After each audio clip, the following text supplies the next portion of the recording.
Okay, hello everyone. Thank you for joining today's webinar on the 2021 State of Supply Chain. And thank you to our partner, HARDI, for co-hosting today's session with Blue Ridge. We'll begin with some introductions of the three speakers you'll hear during today's session. My name is Jeff Jatko, and I will act as the host and facilitate the discussion today. And joining me are two distribution industry experts, Mike Mills, Senior Director of Business Consulting at Blue Ridge and also a founder at Blue Ridge. And also joining me is Tim Fisher, the team lead for market intelligence at HARDI. So gentlemen, thank you for joining the call today. Here's an outline of our planned agenda for the next 35 to 45 minutes. We'll cover some of the top trends and challenges impacting the distribution industry. We'll touch on some common inventory mismanagement mistakes and look at the best practices distributors should leverage to avoid those pitfalls. We'll cover some industry benchmarking and the value of leveraging advanced inventory planning over native ERP tools, spreadsheets, etc. And finally, we'll wrap up with some highlights and tips outlining what you should consider if you pursue an advanced demand planning solution. We hope to have a little time at the end to take some questions, but if not, there will be contact details provided to allow you to submit questions for follow-up. So we'll start with some of the broad trends and challenges that the market is seeing today. First, we'll start with what hasn't changed.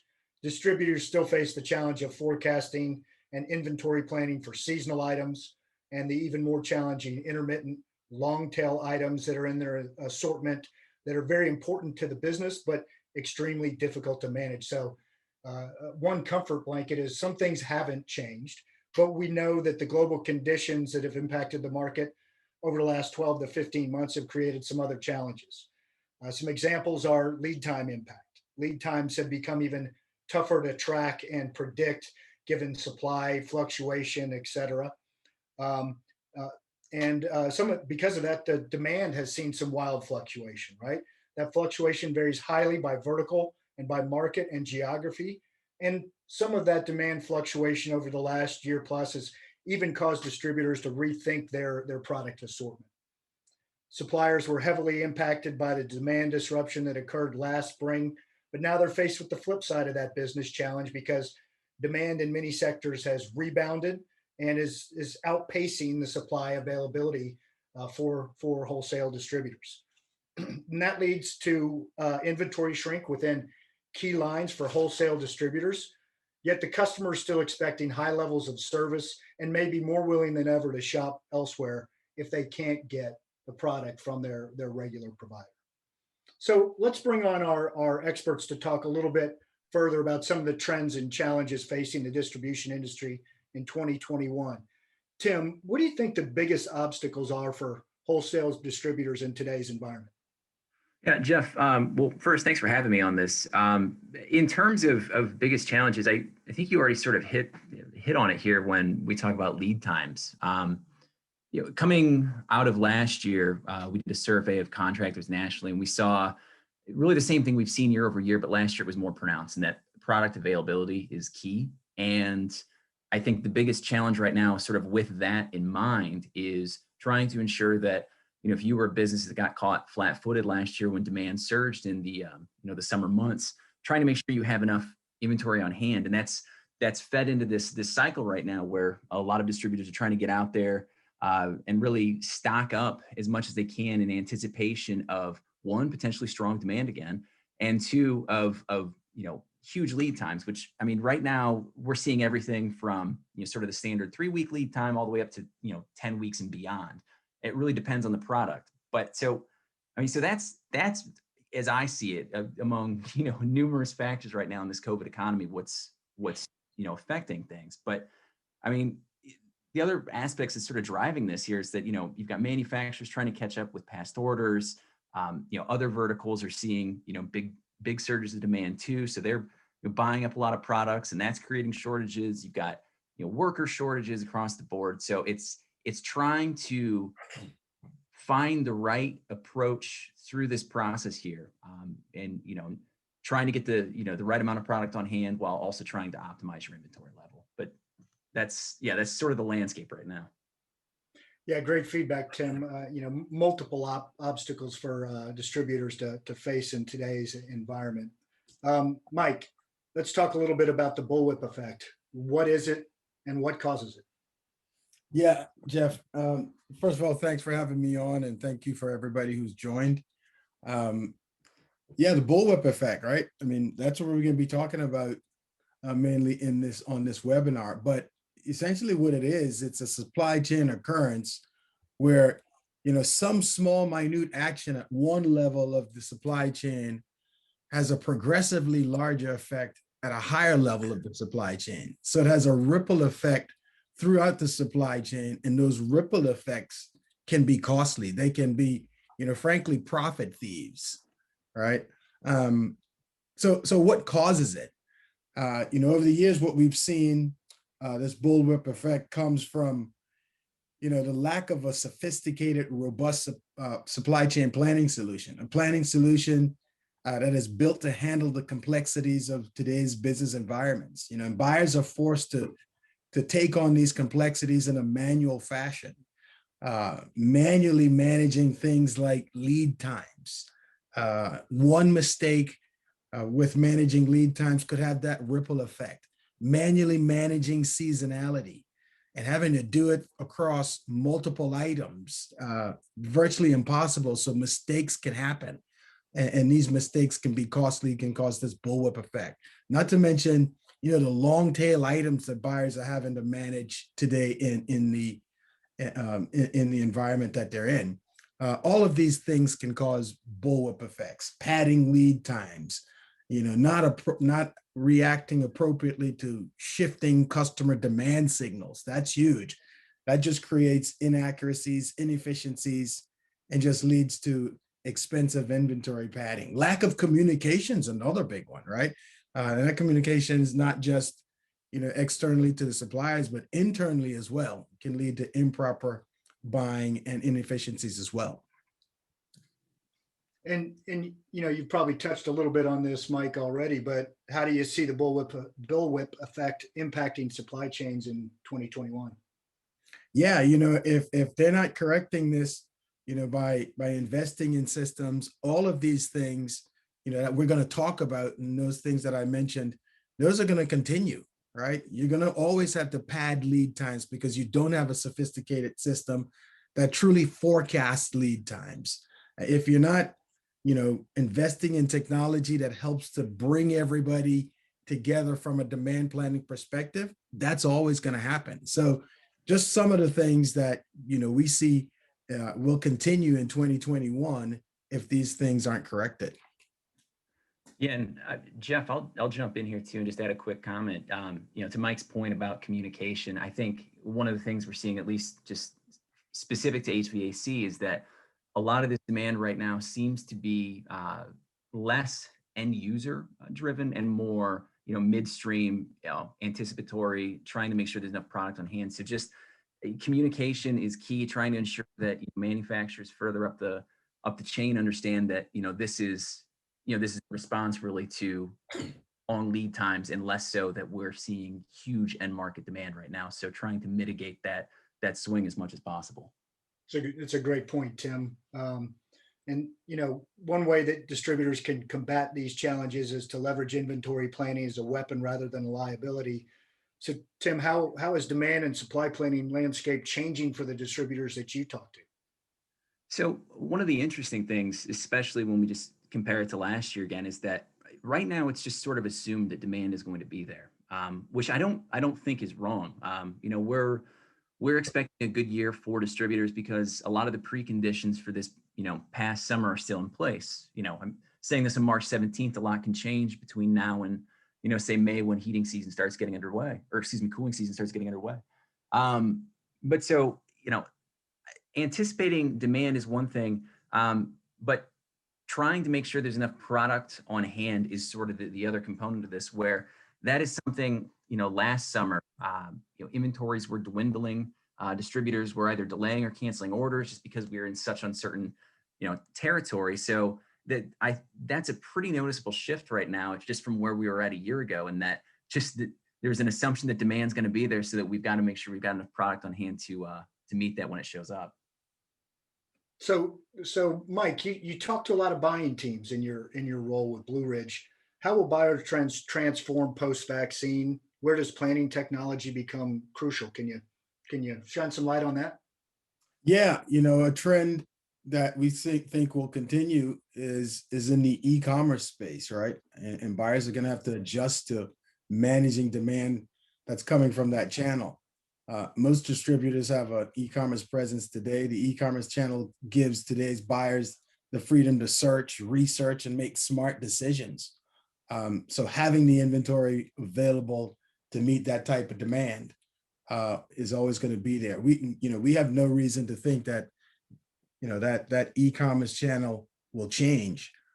So having said that, when you're starting to talk about an e-commerce channel, it drives competitive pricing, right? So making it more important than ever to analyze and maximize pricing strategies and elasticity. In order to price right, you need the data and the technology to crunch the data to present back accurate data to make sound decisions. So we believe the companies who are leveraging pricing optimization technologies will certainly have a leg up on those who are just pricing willy-nilly.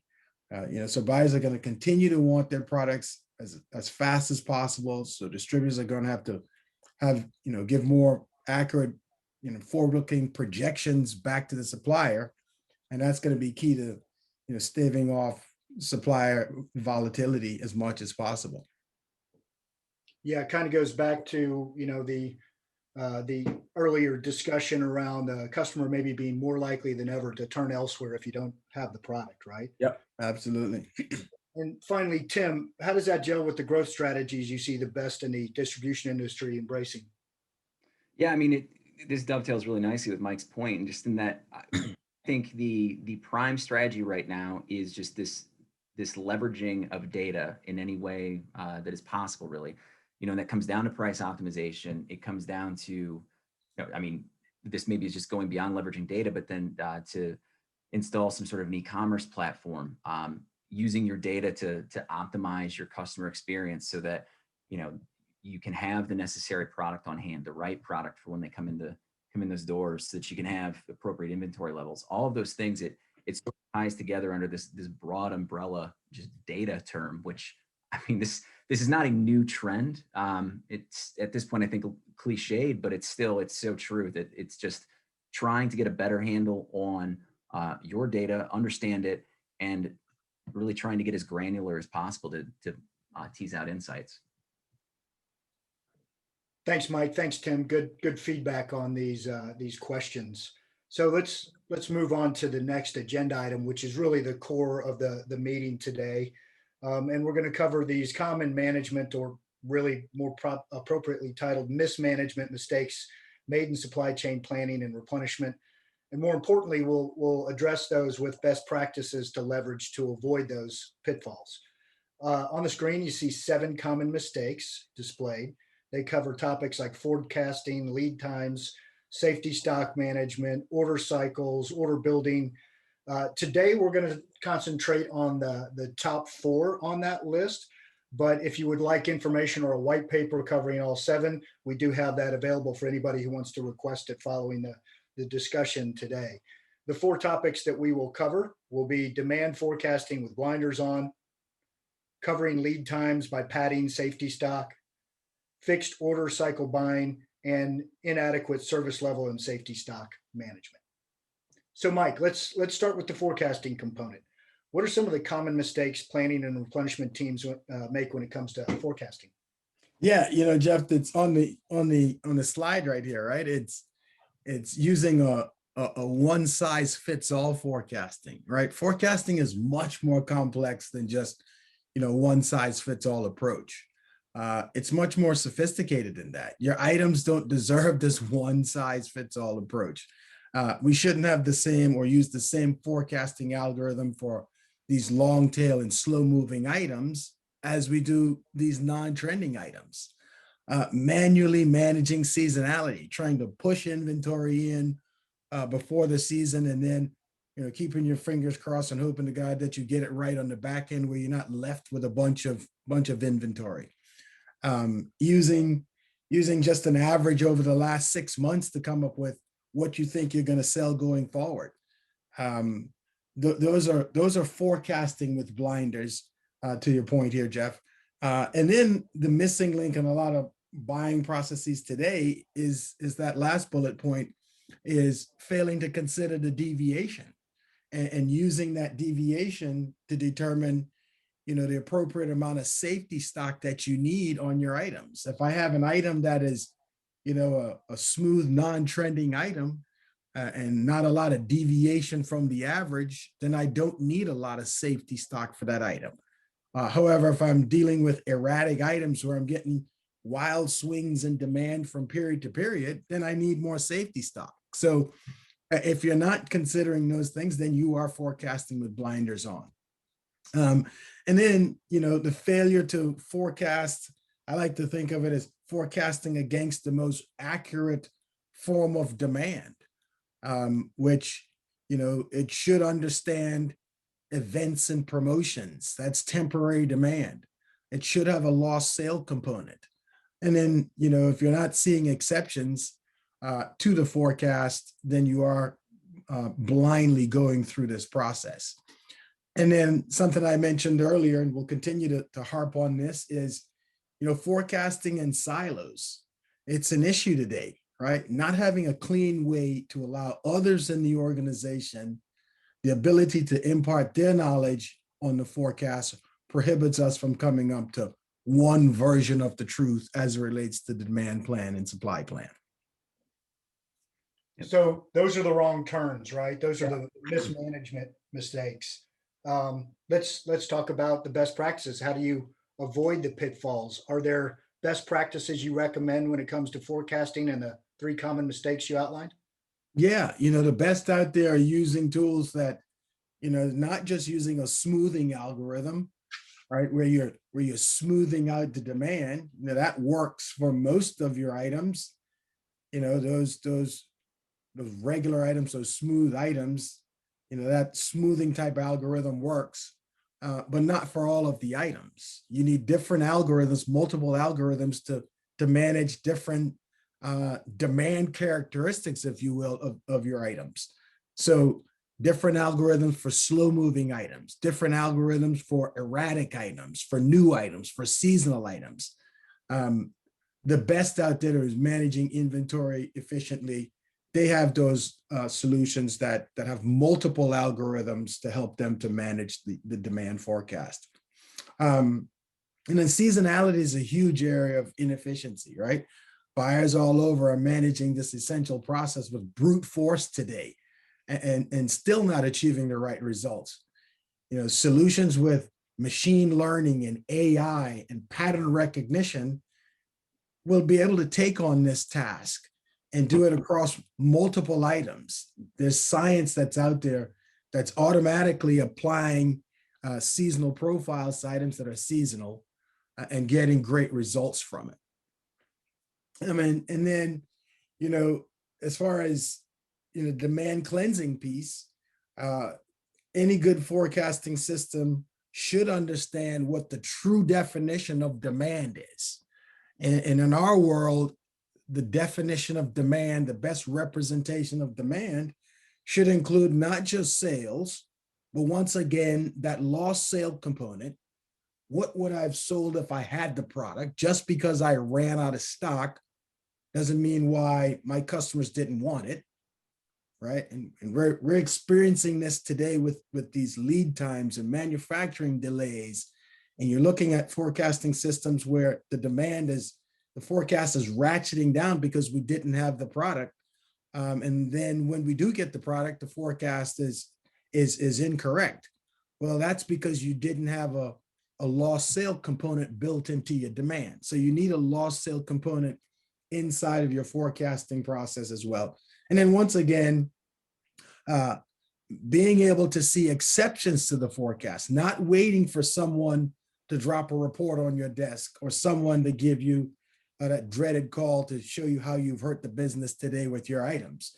So having a system that shows you things like trending up items, trending down items, items that have had spikes in demand, high or low, items that have missed its service level goal. You need a solution that does that. That's best practice as it relates to the demand forecasting. And then once again, this forecasting in silos. We're seeing a slow shift away from this approach because companies are realizing that others in the organization they've got valuable information as it relates to the demand and supply chain, the demand and supply plan. So they're investing in technologies to help support this collaborative process.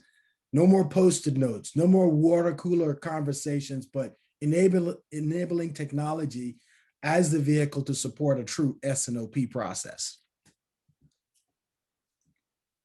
So the next topic that we want to focus on, that's great feedback, by the way, Mike, on how to avoid those pitfalls. The next topic revolves around lead times, which, as we talked about in the onset of the call, have been particularly challenging in the last year and continue to cause a lot of headaches. Sometimes buyers will avoid lead time disasters by padding inventory with extra safety stock. Why is that a bad idea? Yeah, because of that carrying cost, right? You're padding inventory, and it's costing money from the carrying cost perspective. And we'll talk about this on the next slide when we start to talk about best practices. But you need a solution that helps to manage that lead time forecast. And then, on that second bullet point there, Jeff, is the lack of proper analysis, right? This is certainly a wrong turn that distributors are making today. To give you an example of that, maybe I can buy an item from a domestic supplier for $50, but I choose to go overseas and grab it from an international supplier because they can sell it to me for $10 cheaper, $40, right? The domestic supplier, though, has a consistent 14-day lead time. But the international guy, he's got a 90 to 120-day lead time.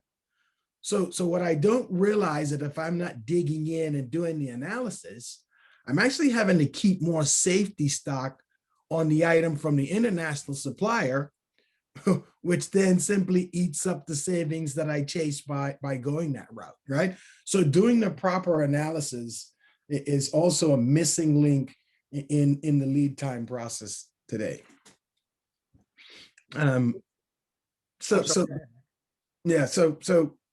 Next slide is, how do we combat some of this, right? So you need, instead of managing this component manually, you need a system that uses science to forecast lead times. The best companies out there have invested in solutions that do just that, right? They put the same amount of solutions that put the same amount of resources in managing lead times and forecasting lead times as they do demand, right? So you need a solution that understands when lead times are starting to trend either way, up or down, and adjust.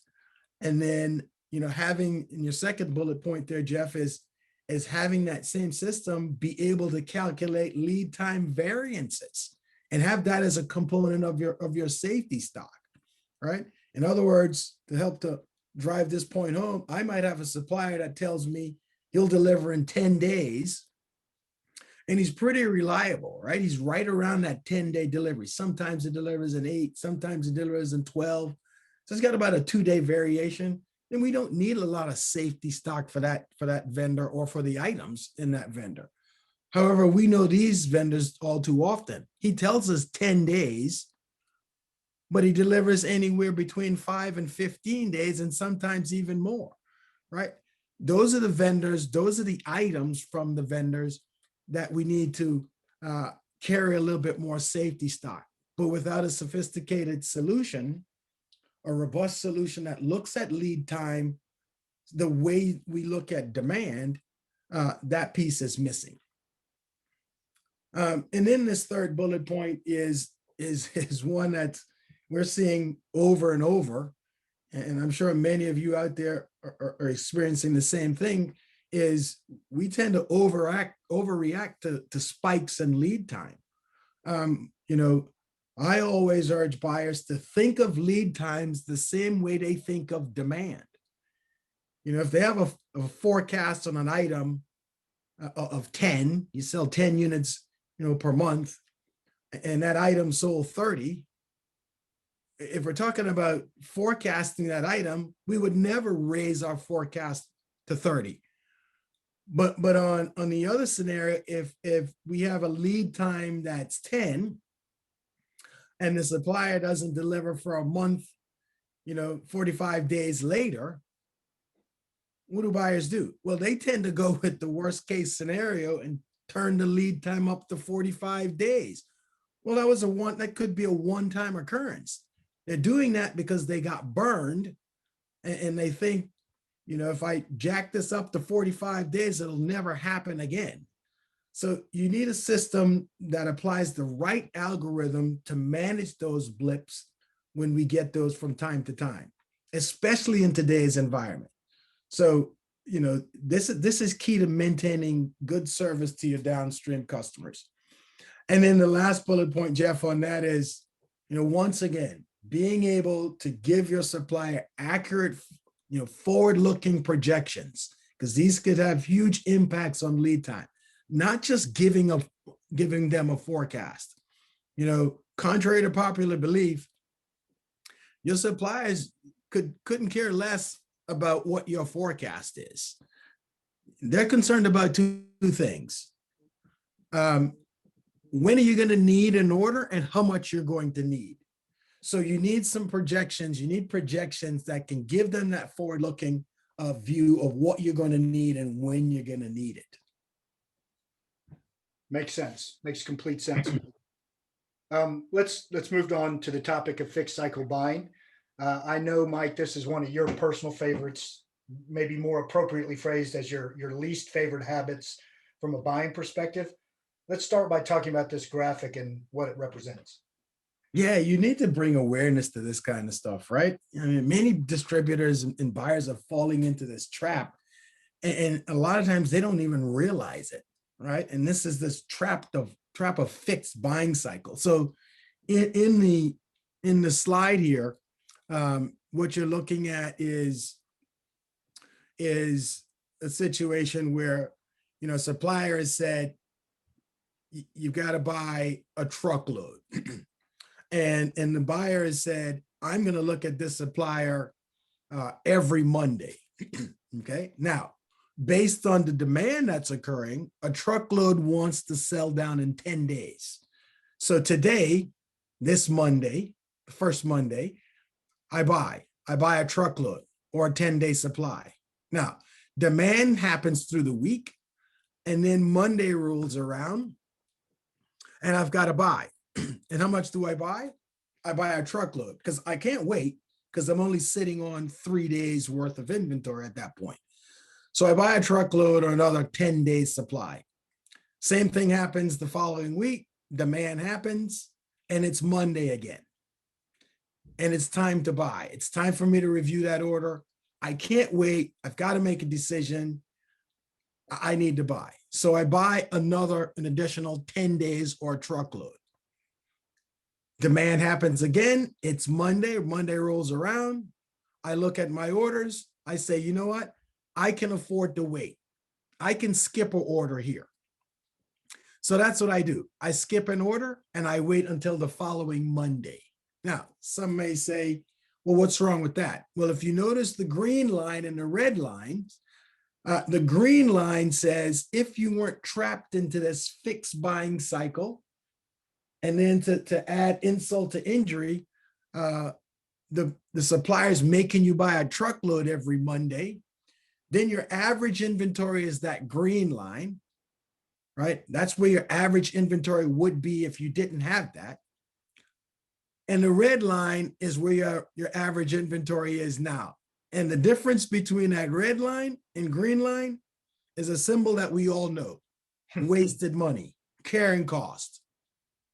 So we have got to fight our way out of this. We've got to invest in solutions that help us to understand how do we buy to what's most profitable. And yeah, so it kind of feels like the buyer is chasing his or her tail with fixed cycle buying. What are the resulting problems? Yeah, so it's all these things right here, right? It's all the extra inventory. It's buying ahead of when the items want to be bought. And you know, the carrying costs on that inventory starts to creep up. And you're sitting on extra safety stock because you're sucked into this. And then not having a way to analyze, you know, that truckload that I have to buy, or that container load, or whatever order restriction that's being placed, not having a proper way to do that. So what does an organization do to combat this type of inventory creep? You need a solution that does that analysis for you automatically by analyzing acquisition cost and carrying cost, not just at the supplier level, but more granular than that, the item level, looking at acquisition cost and carrying costs to determine what's that most profitable cycle that I should be buying to.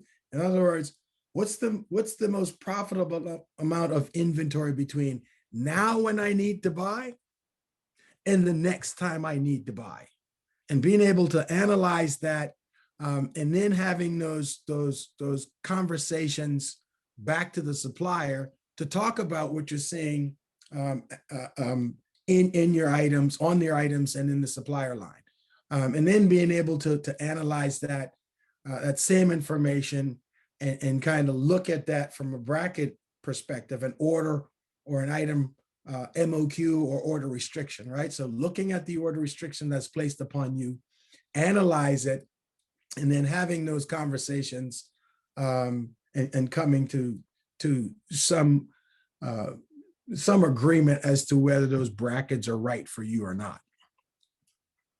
Right. So having that economic component factored in becomes a big deal, like you said. That's absolutely right. So our last topic revolves around service level adherence and safety stock calculations. What do you encounter that's problematic when you speak to buying teams that have not embraced advanced demand planning and are taking a more manual approach to these challenges? Yeah, the manual approach, Jeff, is that there's really no approach, right? They make, you know, they have the same service level setting for all items, right? And that's, you know, in our minds, woefully inadequate, right? The result is having too much safety stock on items, you know, that don't need it, and not enough on the items that do need it, because you're using this linear approach to safety stock. In other words, you know, buying up to a certain days of supply. You know, and you know, Jeff, we've worked together for a long time. We've seen where, you know, companies are buying 90, 180 days, trying to keep that around at all time on all items, right? Some items need more, some items need a heck of a lot less. So using this peanut butter approach, or this linear approach to safety stock and setting service levels, not optimal here. And then, you know, companies are using this min-max calculation to try to manage this whole thing. And this, you know, min-maxes are ignoring trends and deviations, and it doesn't have that seasonality aspect to it as well. These are some of the things, or wrong turns, that companies are making as it relates to service levels. And to keep with the theme, what are the best practices these departments can take advantage of with advanced demand planning solutions? Yeah, having a smart service level mix, right?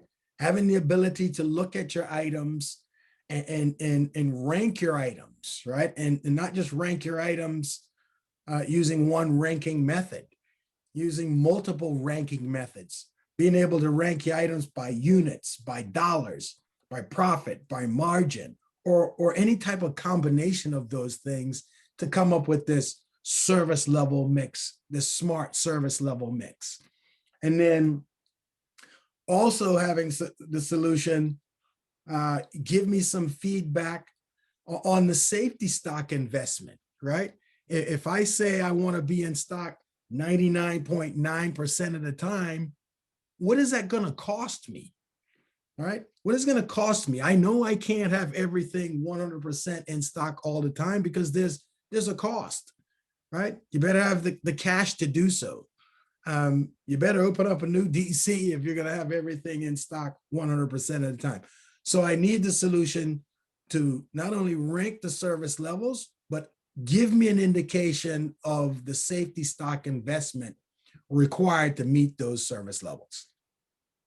And then, if I say, I want to go with a particular service level mix, hopefully it's because I think by having the inventory more available, that I'm going to pick up some additional revenue. So not only give me the ability to set my service level mix smartly, but understand the safety stock investment portion of it, and then give me an idea of what the additional revenue that I can pick up by having the inventory more available.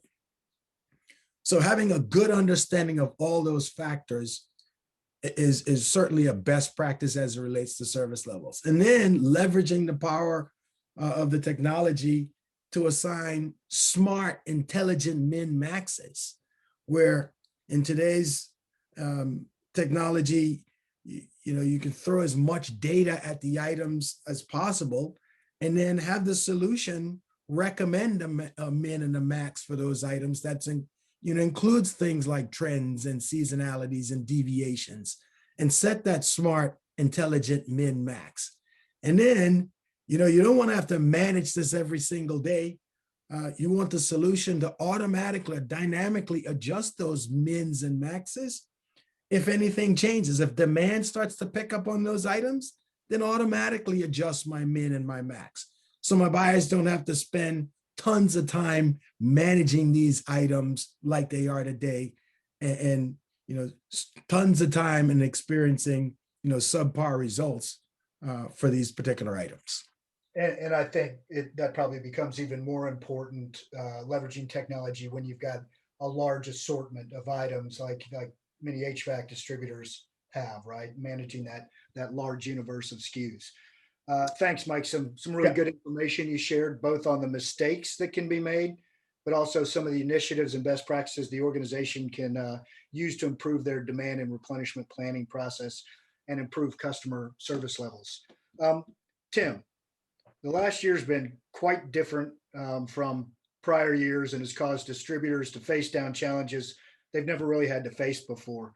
Can you discuss some of the benchmarks you've seen within the HARDI community and its members? Yeah, absolutely. Actually, do want to jump to the next slide here. So really, this webinar is incredibly timely just because of how strange the market has been over the last year, just in terms of trying to make sure there's enough inventory on hand to meet demand. Because one of the things that we've said repeatedly, and we've seen just through different research, is that without the requisite amount of product on hand, that is the factor that is more likely than any other to drive a contractor or your customer to another store, to your competitor.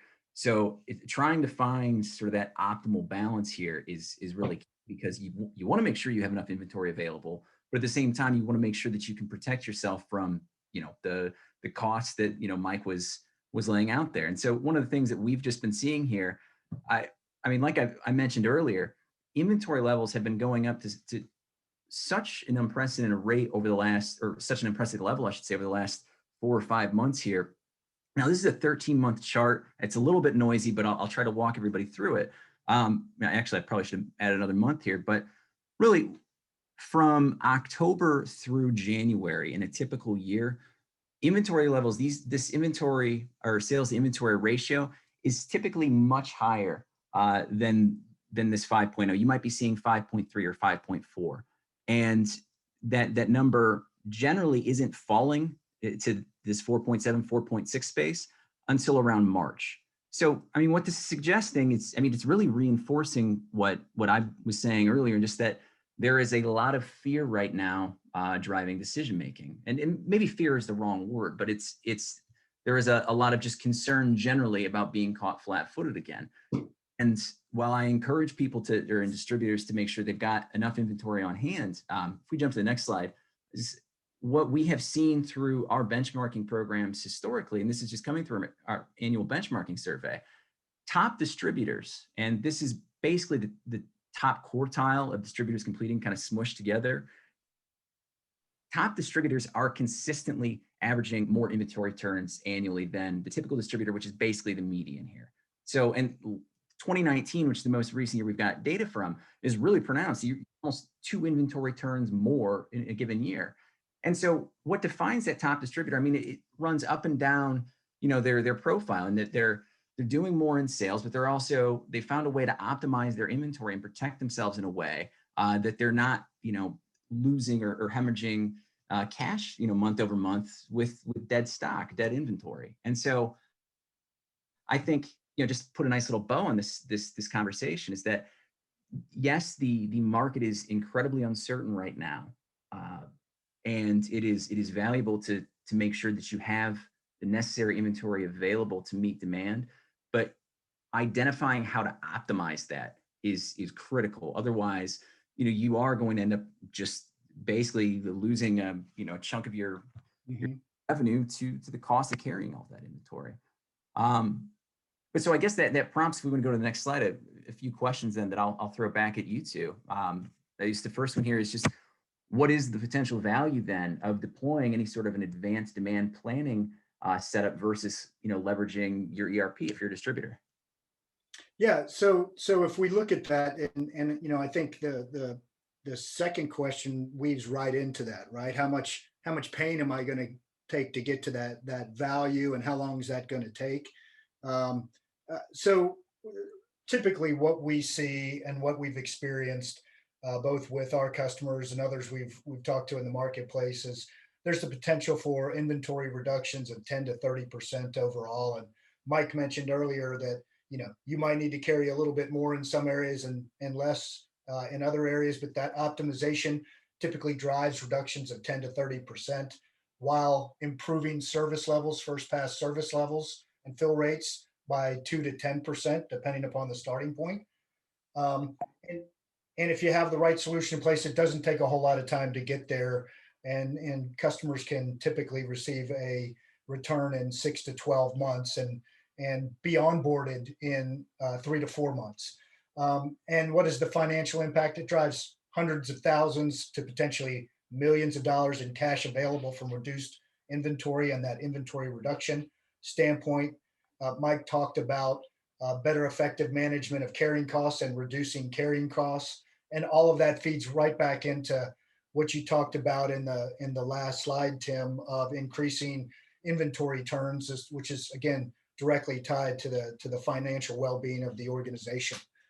And if you think functionally, there are some minimum table stakes any solution that a wholesale distributor looks at that should have. And I'm not going to read through the list here. It's a small subset of the real non-negotiables, but these are the things that every distributor should be looking for when they review advanced demand planning solutions. And it's not just about the technology. We did talk about embracing technology, but there's some other things to consider when you look at selecting the right partner for advanced demand planning.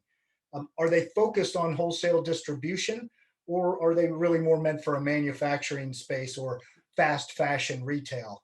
Are they aligned with the right thought leaders like HARDI that are focused on their industries and can give them feedback on that particular partner and on the environment? Do they have experience in that industry specific vertical? And can they point to proven performance with their customers? When you think about speed, I talked a little bit on the last slide about quick ROI by leveraging repeatable, rapid implementation practices that get the distributor up and running quickly, and harnessing the power of the cloud. So as you scale and the business scales, the application is able to scale with you. And finally, from an assurance standpoint, are they reinvesting in the product, and specifically in development that is important to that distributor and that market, that vertical that we talked about before? Did they give you the visibility into how the business is performing and how inventory levels are meeting service levels, like Mike talked about and you talked about as well, Tim?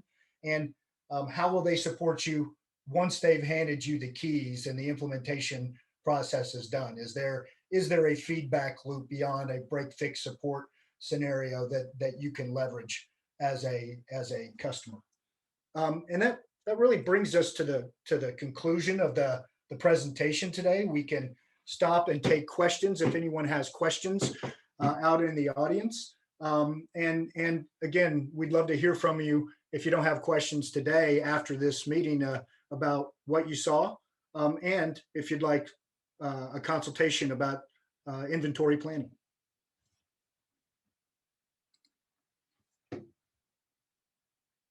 So we'll give it a second here. No questions yet raised in the room, but please do submit them. If you have any questions, we'll give it a minute or two to see if anybody has anything.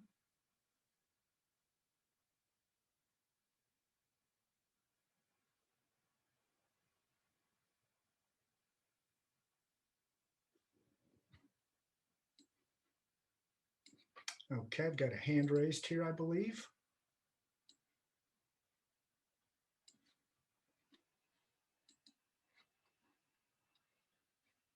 Oh, no.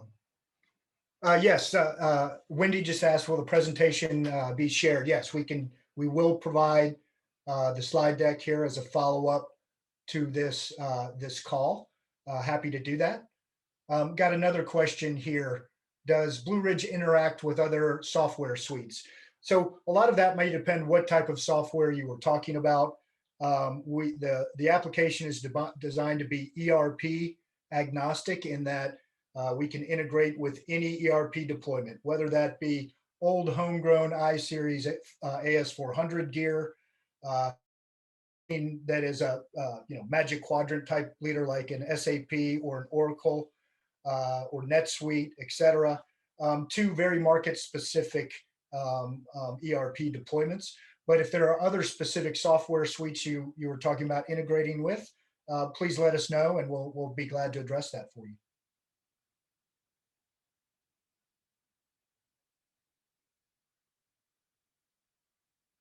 We'll give it maybe 30 more seconds here to see if we get any questions.